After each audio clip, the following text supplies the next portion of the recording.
Daniel Ricciardo is thrown in the bin by McLaren fans and flaky F1 so-called experts. And Formula One head back to our favourite track of the year. G'day, my name is James Baldwin and welcome to another episode of Lakeside Drive's F1 podcast. In this episode, we preview the Azerbaijan Grand Prix. And I'm joined by my friends and yours. It's David Munnis. G'day, mate. G'day, good to be here, guys. How are we? Doing very well, thank you. And absolutely OG, my friend and yours, Thomas J. Camp. Hello, mate. Hello, gentlemen. How are we? Doing very well indeed. Now, I said it's our favourite track of the year. What I really meant to say is it's Tommy T's favourite track of the year in combo with Spa.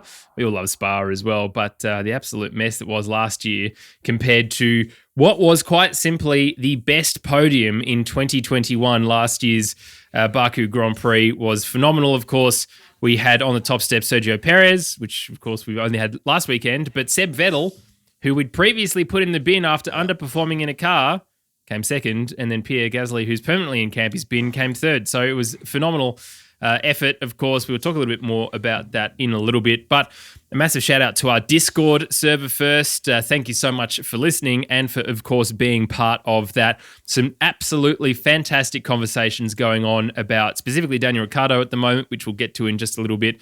But boys, there's a bit of a sort of good buzz falling out of Monaco, wasn't it? I know we did a review episode shortly thereafter the race, but a couple of days on, some more falling out from it, including Sergio Perez kissing someone who wasn't his wife, which was she then apologised for, which is very F1. We'll start calling him Sergio James Hunt Perez.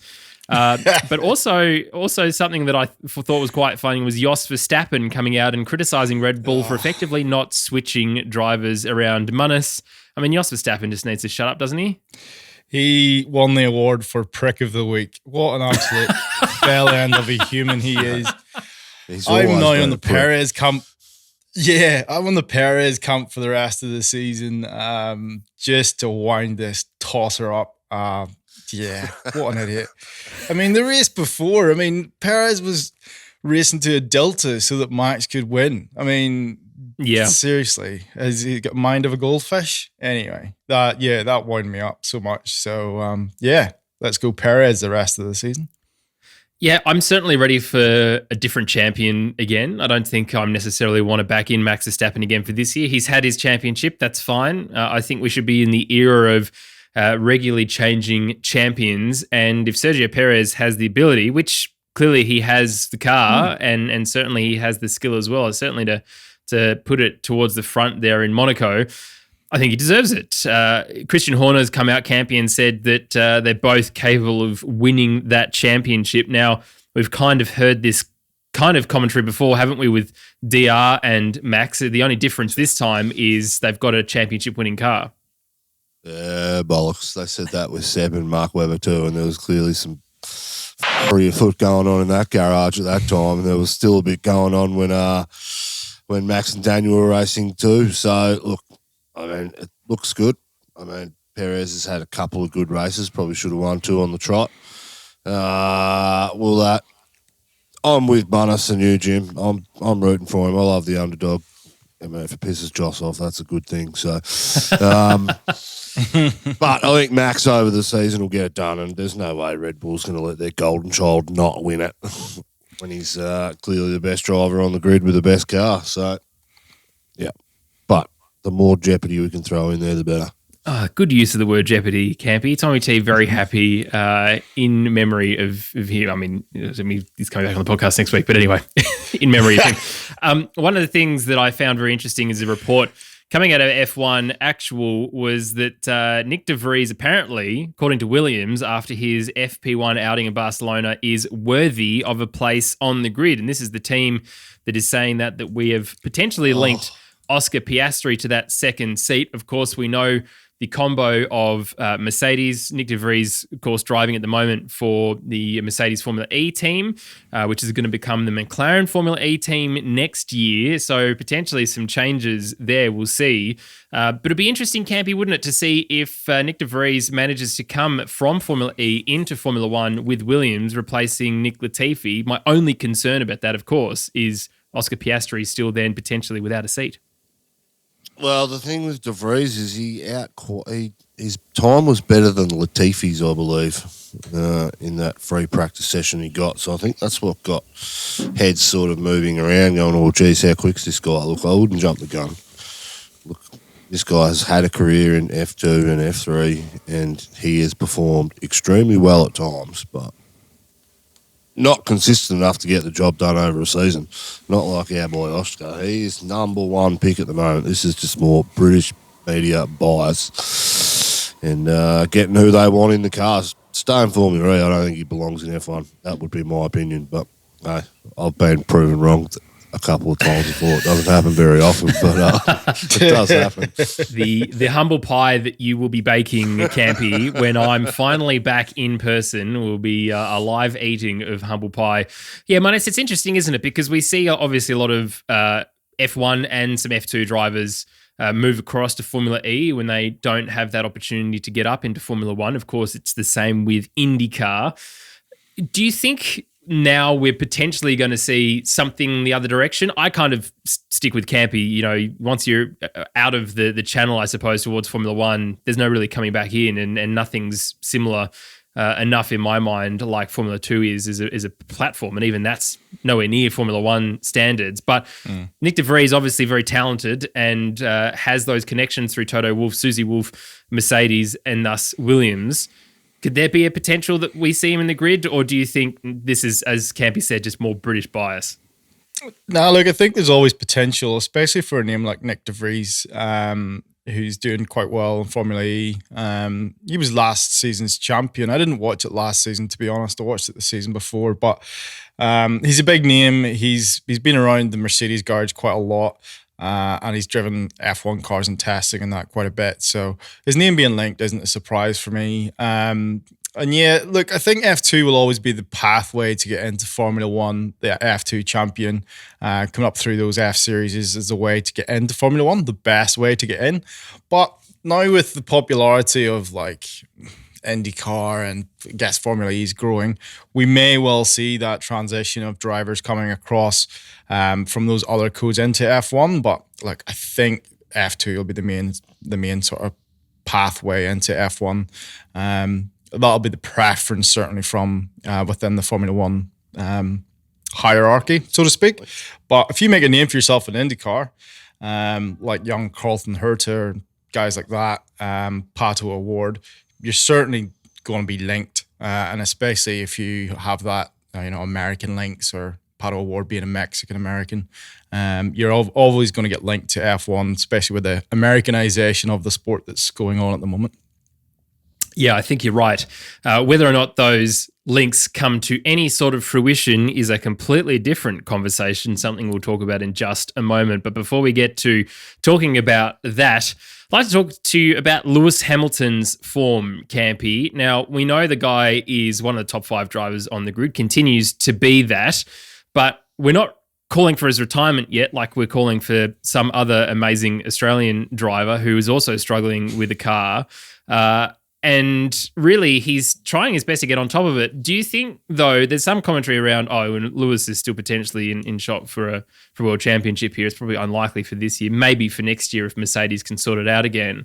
But do you think this kind of commentary now is just inherent from a sport that is so focused on only trying to get new young drivers into these seats? Well, that's a tough question. Why do we need young drivers? Young drivers annoy me. They're clearly not at the top of their game when they're 16 years old.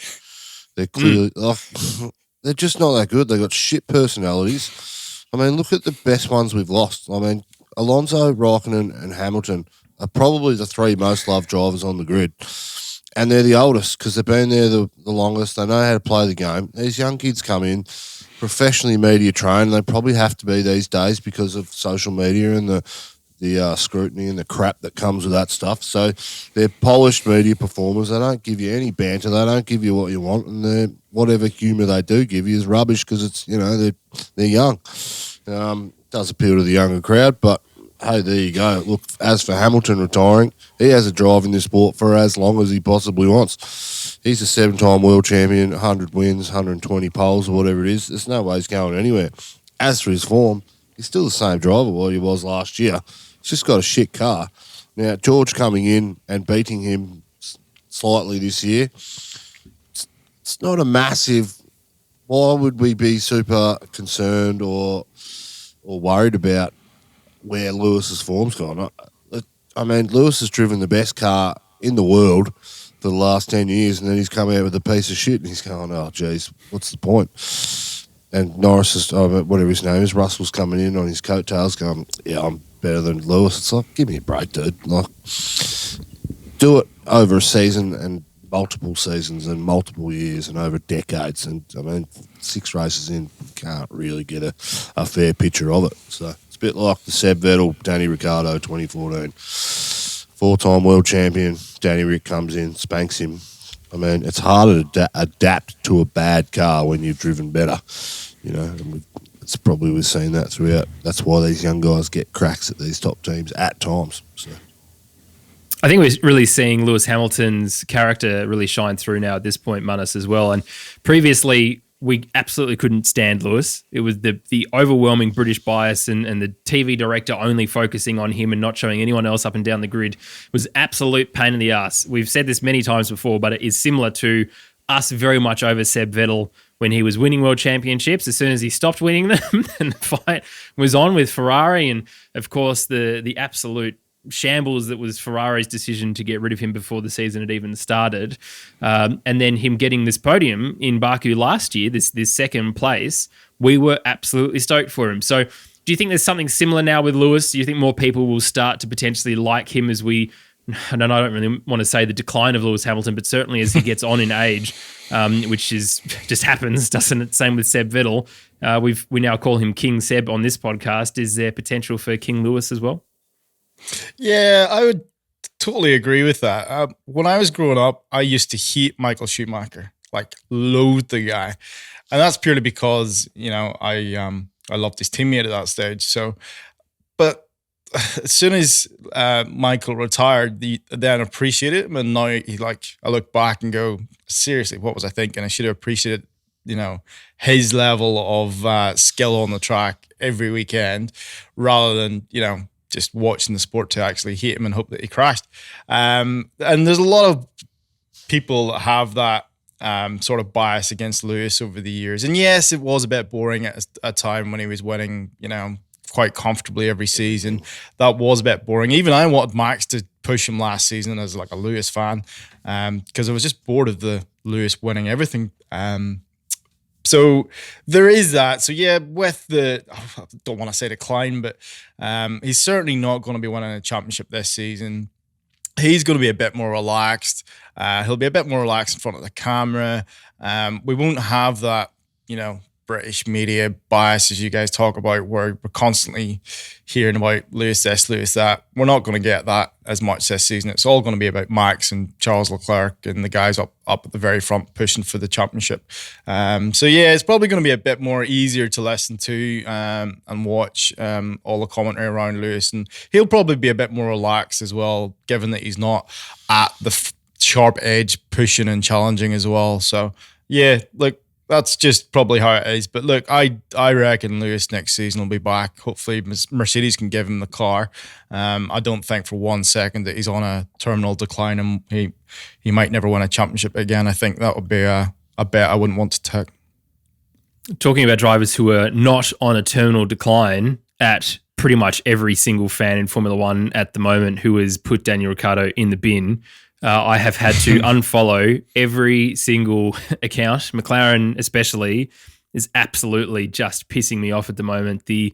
Firstly, the decision of Zach to try something different by mentioning that he's not happy with DR in a press conference after really thinking about it for quite a while. Sorry, Zach, you're in the bin, mate, and you're not going to come back out again until you come out and correct yourself and clarify your comments. The fact that Jenson Button had to defend DR to your idiocy of comments, mate, no good. So I've had to unfollow a lot of those different bits and pieces, and to be honest, it's driving me nuts to a point where Now, the only thing in my feed is Extreme E, and nothing's happening with Extreme E, so nothing is in my feed, which is hilarious. But one of the things that I wanted to point out, and you would sort of talk about this a little bit more. Sergio Perez, obviously, we were very happy, Campy, weren't we? I remember you specifically, I think one of your points and the review podcast for 2020, the whole season that he was announced for Red Bull. And we were stoked that they were going for an older driver, keeping him in the sport after his somewhat success. Of course, he had his first win with Racing Point in that season, and that was fantastic to see. But I enjoyed this graphic the Formula One tweeted after his win, which was 220 Grand Prix starts, 1 pole position, 19 podiums, 7 fastest laps, and 3 now wins. And that's all well and good. And this is certainly a driver who, similar to DR, has been around the sport for quite a long time, has got some more Grand Prix starts, only a couple more than DR. But this is DR's stats in comparison to that. 217 starts, 8 wins, 3 pole positions, 16 fastest laps, and 32 podiums. Now, we're not having any commentary at all about Sergio Perez's inability to do anything in Formula One in terms of a stats point of view compared to Daniel Ricciardo. Yes, he's in a faster car. Yes, he's in a car that finally has clicked with him. It took a while, and now he's working well with setup. DR, Lewis Hamilton, Seb Vettel, even Carlos Sainz to a point, have found themselves struggling a little bit with their car setups. And that's frustrating to see. Campy, you and I have said the top 5 drivers in the grid. I think we both agree.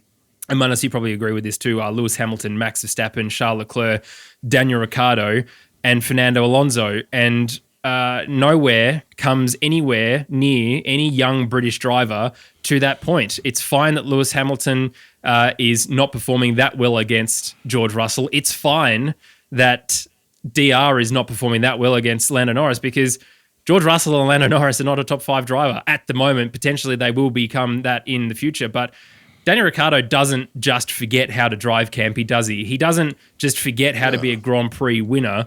And suddenly, these absolute ridiculous calls for him to just retire halfway through the season to save him and McLaren face. What the fuck are you talking about, you absolute morons? Jim. Get in the bin. I am sick of it. And yes, I am Daniel Ricciardo biased, but the absolute idiocy of commentary around this at the moment is just ridiculous. Go back to watching V8 Supercars and stay there. Yeah, I'm with you, Jim. Fired up. I like it. Look, if you go back and you look at those stats about wins and podiums and stuff, if you look back at his career, 2014, Red Bull was not the best car. It was the 3rd best car on the grid. So realistically, they should be fighting for 5th and 6th positions right the way through. 2015, 16, 17, and at times in 18, particularly towards the end of the year, they had a better car. They've never had a world championship car, even at Renault. And he's consistently improved the car and got it to the point where he's got results, across a 6 or 7 year period. The problem with this McLaren is that it is a piece of shit, and it is the opposite way in which Daniel Ricciardo likes to drive a car. He likes a grippy front end.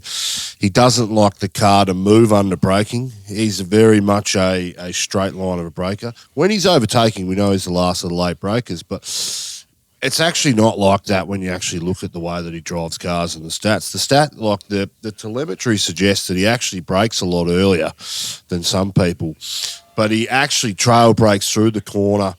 And he doesn't, and then so he can get on the exit quite harder and carry a lot more of a mid-corner speed compared to the other drivers. Whereas Lando can drive this car when he hits the brakes and it starts to step around, there's a bit more oversteer into it, and that's the core problem. Now, Danny Rick's a consummate professional. He'll do the best he can, but at the moment, it's not the match that we want it to happen. Doesn't mean he can't drive. Lewis is having a bad 6 races. Does that mean that his career's over and he's shit and these new kids are better? Absolutely not. Lando's got to do something for me in a car that doesn't perform. In 6 years' time, but the point I want to make is that I can think of maybe 4 or 5 race weekends in Danny Rick's whole career where he's had the best car by far. And all of those 4 to 5 times they've had it, Danny Rick or Max Verstappen won those Grand Prix. And I think that's what you look at. Other than that, they've never been the best car, never been the quickest. It's been strategy. It's been things happen as the race evolves. It gets him his wins. And when they, when they come, they come. I mean, Monza for me last year was just a race which Danny Rick handled absolutely superbly. Not with the fastest machinery, but it's the low-speed corners that he's really struggling in. Lando seems to rotate that car low speed a lot better than what it is, hence why the gap's so big at Monaco and places like Barcelona. But when you go to places like Monza, where it's all high-speed corners and there's not a lot of low-speed stuff, it's where Danny Rick will spank him. But again, we're talking about the McLaren having a stiff back end and driving the car through the rear and letting it dance around upon entry into corners, and Danny Rick doesn't like it. I think McLaren should just fix it. Design a car around him. Their philosophy on winning cars hasn't won him a world championship in a bloody long time. So, McLaren, before you go and sack Danny Rick and you make a public spectacle out of him, sort your shit out, all right? Make sure that you give the guy a world championship winning car, because that's the reason you brought him across. And if you can't, gut the fucking departments and get new people in. Go and pay Christian Horner or somebody else massive amounts of money in order to bring all their IP across from a Red Bull so that you give Danny Rick the car that we want. Unfortunately, it's probably not going to happen. You don't have the balls to do it. But I'm starting to look at the garage and go, you guys are shit. Make it better.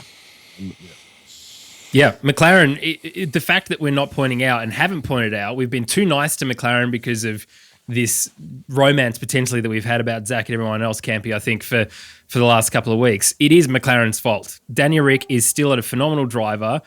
DR does not have a car to win a race, let alone a world championship. The fact that he managed to win a race last year is absolute testament to his consummate professionality, for sure. But Lando Norris didn't win a race last year. And on raw pace, they're the 5th best car on the grid this year. Why are we sitting here going, oh, how good's this, how good's that? Because Lando's got a couple of good results.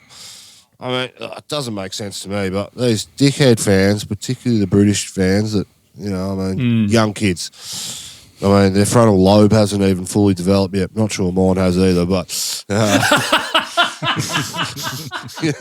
you know what I'm trying to say. Bit of experience. Old school is better. Munnis, I love that you mentioned Colton Herta before. I love this whole argument about bring Pato O'Ward across. He's faster than Daniel Ricciardo. Our Colton Herta's faster than Daniel Ricciardo as well. Okay, firstly, shut the fuck up again. Secondly, Marcus Ericsson just beat both of them in the Indy 500, and Marcus Ericsson wasn't anywhere bloody near Daniel Ricciardo in Formula One. Blame your bloody stats, people. I mean, they're just not the that idiocy. hard to drive in a circle, though. Yeah, seriously. And I'm stoked for Marcus Ericsson. Right. What a guy. What a great guy. He really, when Charles Leclerc and he were driving that Sauber 2018, obviously I think there had some Ferrari help there in terms of power unit, but he was still getting some great results. Now, he was not as fast as Charles. We can all agree on that. Charles is one of those, that Max Verstappen kind of generation of young driver coming through. I don't think he quite has the ego of Max, but certainly he drove incredibly well in that year, and so did Marcus, given the right car. Unfortunately, he left, Gio was brought in, and so was Kimi, as they did a swap with Charles. But it was just really interesting to see, and it boggles my mind. Someone on Discord said, IndyCar is just so much more agriculture than Formula One. You're just not going to have that kind of layover across. Munnis, surely that is just absolutely the truth. Yeah, 100%. It's a very different car, very different aero, very different package. I mean, chalk and cheese. Slow. Look, it would be interesting. It would be really interesting. Slower. Yeah, it's not even it a would be GP2 really interesting. car. Like, I know the guys come across and do some testing. I know that Award has and Herta has as well in McLaren's, and they'd set good times. But I mean, if they were to go out in a race, I reckon they'd be way at the back with Latifi, to be perfectly honest. So that to bring it just to talk about that switch, it's not worth talking about. It's not going to happen. Definitely not. It's too big a leap to come into Formula One from IndyCar. And I'm not knocking IndyCar. Like I love IndyCar. I watch IndyCar. I enjoy it too. Not knocking it at all. But it's just, it's like stepping off a motorbike and into a truck. Two very different. To be clear, things. I think all three of us would absolutely preference the Indy 500 over the Monaco Grand Prix on a Sunday. Oh, hands down. Maybe. At least they have flyovers, Munnis. Come on. Blue Angels was there. We were actually there, unlike Miami. They were actually at the Indy 500, and the spectacle is absolutely there. Okay, well, maybe, Munnis, geez, even with your truck hat on, I would have thought that the agricultural line would have just been tied I love perfectly that line, in there. actually. That was great. But the other thing as well is Pato O'Ward, of course, has just signed a 3-year extension, I think, with McLaren for Indy, so there's no way that he's coming across. And yet Colton's had some time in junior formulas. But again, as the conversation we're having about Formula E, they just don't come back the other direction. It seems to be a funnel into Formula One through the junior formulas and then out the other side to the other side through Indy and whatnot. One thing also, and I forgot to mention about Sergio Perez, is that he's just had a 2-year contract extension as well. So Red Bull still putting faith in him to see through with Max in the next couple of years, which I think is a big deal this early on. And he signed before he won the Monaco Grand Prix and even said, I think, to Christian Horner as he was walking off the podium, I signed too early. So you could probably squeeze some more money out there. But yeah, it's interesting as well, Campy, for this whole conversation still about DR.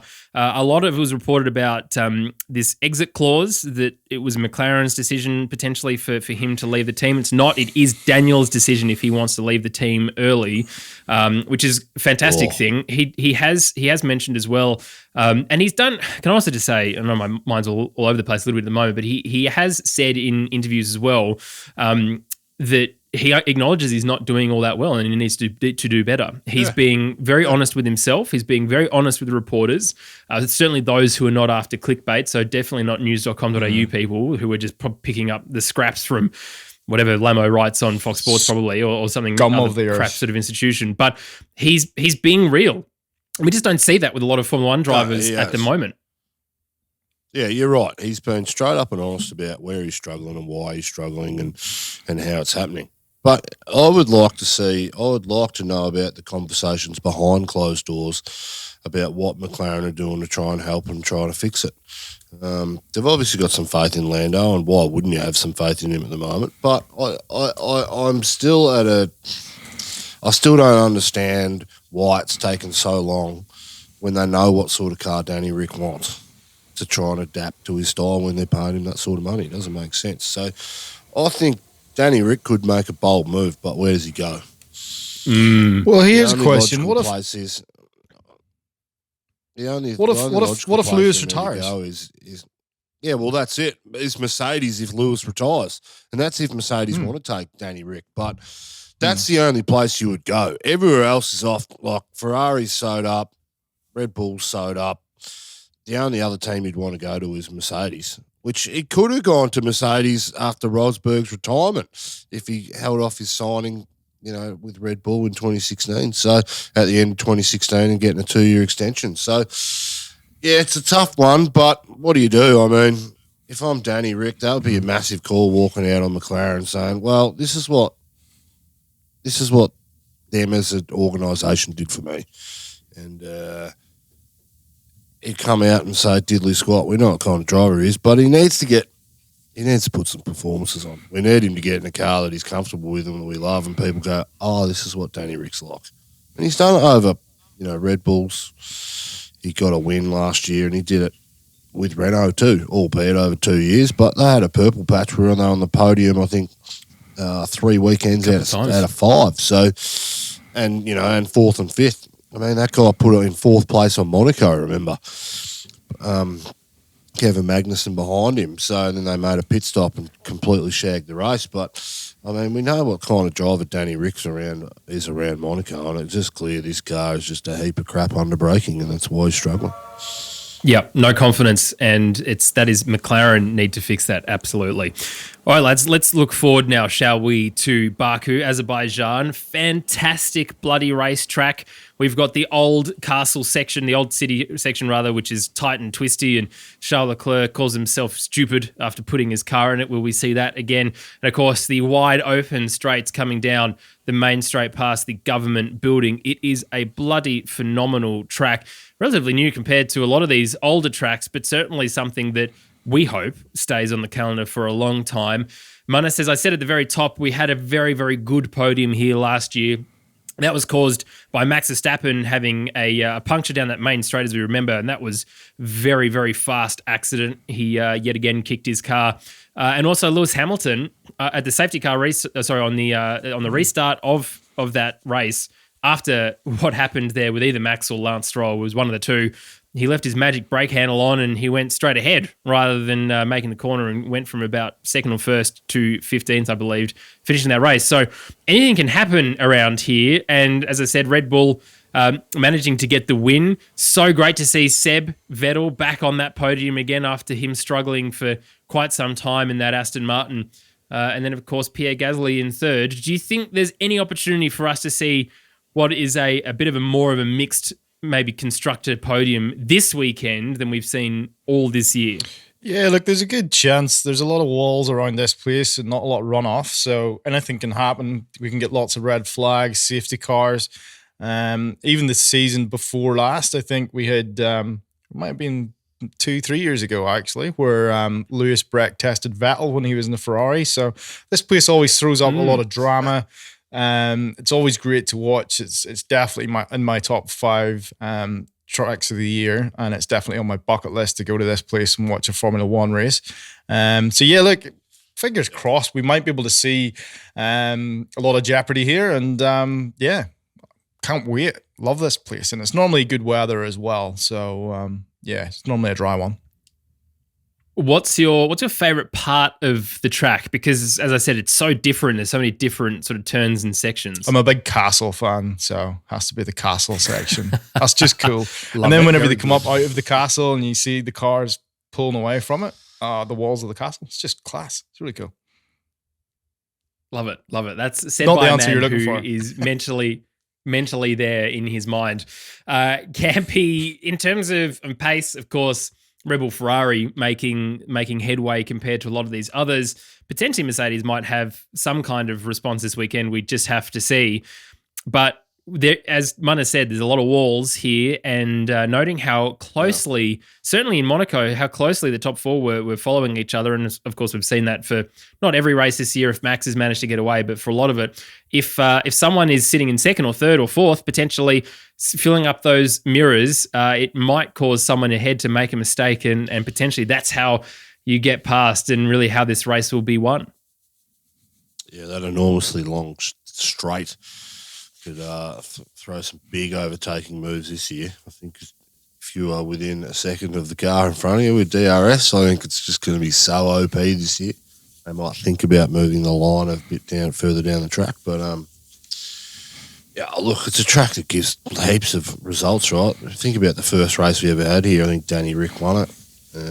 Tyres in the last couple of years have been big factors too. I mean, Valtteri Bottas is, remember he got that puncher leading the race down here. I think that was 3 years ago.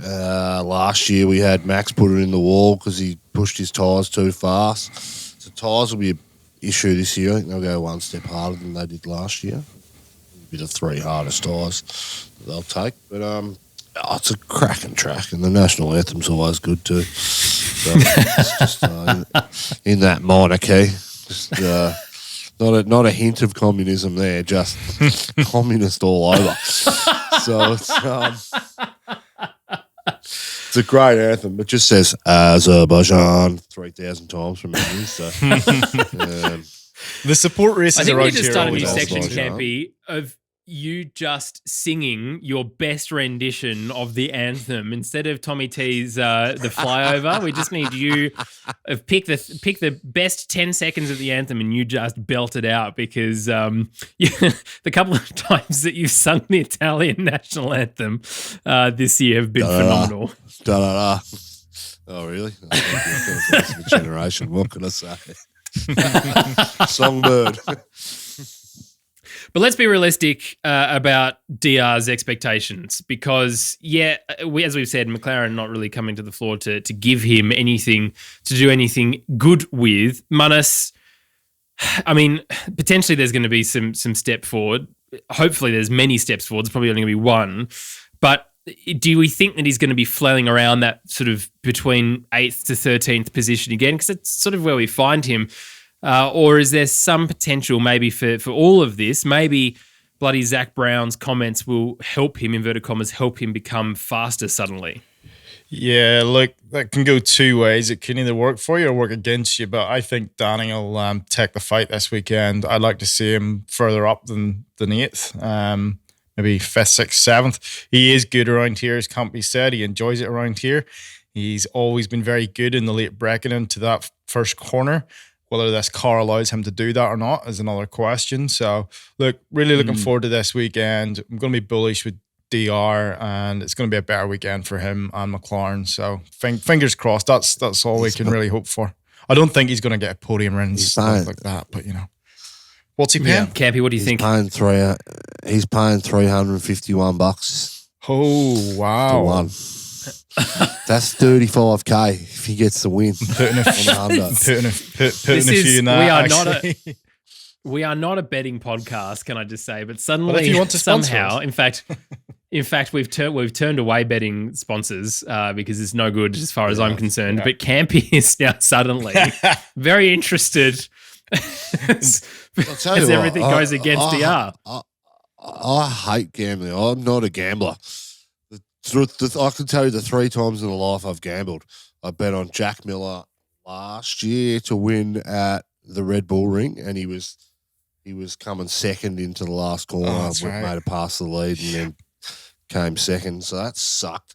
I'd got 200 on him. Yeah, that would have hurt, that one. That would have hurt. That was 2 years ago.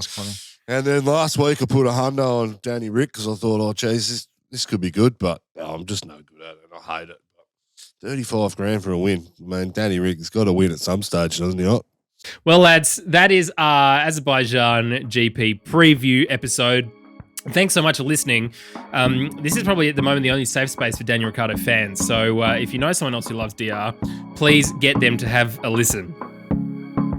Just quickly, for those MotoGP fans out there, looks like our boy, Mr. Miller, is going to leave Ducati at the end of the year and go across to KTM, which is a good thing because if my predictions are right, KTM are going to be the biggest and the best motorcycle producer in the world. In every category they are at the moment except for MotoGP. So I think with Jack Miller going across there, I think we're looking very, very I was just about to say they can start anytime soon. It's not confirmed yet. It's not confirmed yet, but it'll be there. It'll be there.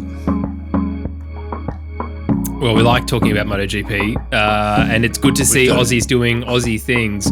Well, lads, that's it for now. If you enjoyed this episode, please leave a rating and review. If you don't like Daniel Ricciardo, put yourself in the bin, stop listening. And we will see you in a week's time. It's going to be Tommy T. Freya and myself in person podcasting coming down range. We are very, very excited to be able to bring you back some vodcasts as well, so some video elements to this. But that's it for now. It's time to say goodbye. We'll see you on Monday morning for our Azerbaijan Grand Prix review. Thanks, boys. See ya. Cheers.